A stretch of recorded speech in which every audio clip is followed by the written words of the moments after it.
हमें जीवन की राह दिखाने वाले जो अब हमारे बीच नहीं हैं, लेकिन उनकी कृति अमर है।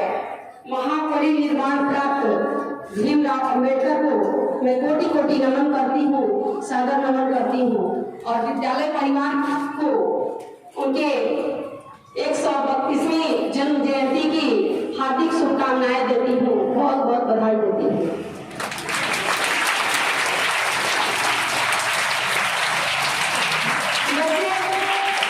ताली बजाने का मतलब ये नहीं होता है कि आप बजाते रहें।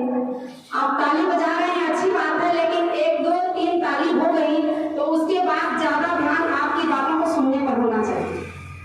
अगर आप बातों को अच्छे से सुनेंगे तभी आप समझ पाएंगे कि बोलने वाला व्यक्ति आपको क्या समझाना चाह रहा है, वो क्या मैसेज देना चाह रहा है आपको। और अगर आप ऐसे ताली का मतलब ये नहीं होता है कि आप शोर मचाएं।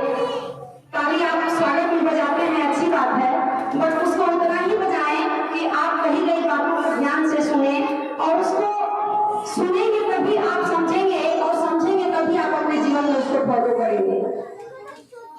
तो ऐसे मौके आपके बीच में हमेशा आते रहते हैं, तो आप इस बात का वेट करें कि हमारे जो भी अनुभवी शिक्षक हैं, हमारे गुरुजन हैं, वो हमारे बीच आकर के अपने 2 शब्दों से हमको क्या सिखाना चाह रहे हैं। ये इसी का परिणाम है कि हम और आपके लिए सभी गुरुजन आपके सामने खड़े होकर 2 बात आपको समझाने का प्रयास करते हैं, सिखाने का प्रयास करते हैं। तो आपसे उम्मीद है, आशा है कि आप भी इस बात को समझेंगे।